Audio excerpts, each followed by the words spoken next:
Inasimuliwa kwamba kulikuwa na mtu aliyekuwa na ami yake ambaye haswali, na tayari alikuwa amefikia uzee mkubwa, alikuwa na miaka 80.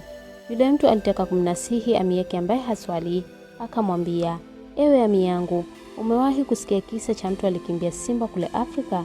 Ami yake akasema, "Hapana, nieleze." Yule mtu akasema, "Sikiliza ewe ami yangu, inasimuliwa kuwa kulikuwa na mtu aliyekuwa akitembea katika msitu Afrika, mahali penye mandhari nzuri sana, miti mirefu iliyoota kwa sababu ya kuwa karibu na mstari wa ikweta. Alikuwa akifurahia kuona miti hiyo ikiwa imefunika miale ya jua kwa wingi wake, akisikia milio ya ndege na kuvutia harufu nzuri ya maua. Akiwa katika starehe hiyo, ghafla akasikia sauti ya kitu kinachokimbia kwa kasi, na sauti hiyo ikaendelea kuwa kubwa zaidi na zaidi. Alipogeuka nyuma, akaona simba mkubwa sana mwenye mwili mkubwa akimkimbilia kwa kiasi ajabu, na kwa sababu ya njaa kali mwili wa simba huo ulikuwa umedhoofika sehemu ya tumbo. Yule mtu akaanza kukimbia kwa kasi na simba akiwa nyuma yake.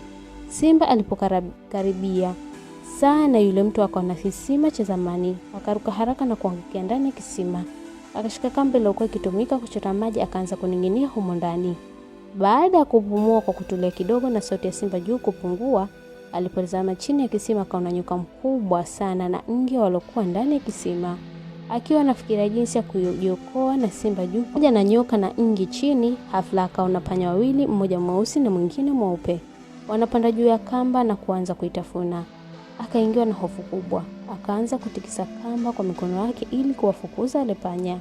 Kadri alivyoendelea kuitikisa, akaanza kuyumba ndani ya kisima, kulia na kushoto, akigonga kuta za kisima.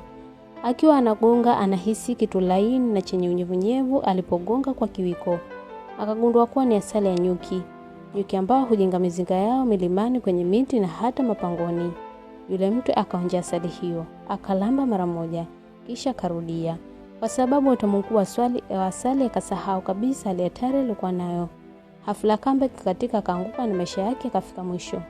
Yule mtu akamwambia ami yake, "Ewe ami yangu, yule mtu ni wewe, na yule simba anayekimkimbiza ni malaika wa mauti, na kile kisima chenye nyoka ni kaburi lako, na ile kamba unaishikilia ni umri wako, na wale panya wawili mweusi na mweupe ni usiku na mchana wanapunguza umri wako." Ami yake akauliza, "Na ile asali je?" Akamjibu, "Hiyo ni dunia. Utamu wako umekufanya usahau kwamba kuna mauti na hisabu mbele yako." Kisha akamwambia, "Ewe ami yangu, fanya mema katika muda uliobaki, Allah atakusamea aliyopita." Ami yake akasema, "Umesema kweli." Siku iliyofuata yule mtu alimwona ami yake kwa mara ya kwanza akiwa msikitini. Akafurahi sana, akambusu kichwa kwa furaha, na hapo ndipo hadithi ikaisha. Hiki ndicho kisa chetu sote.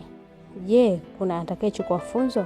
Hivi ndivyo dunia ilivyo na tumesahau.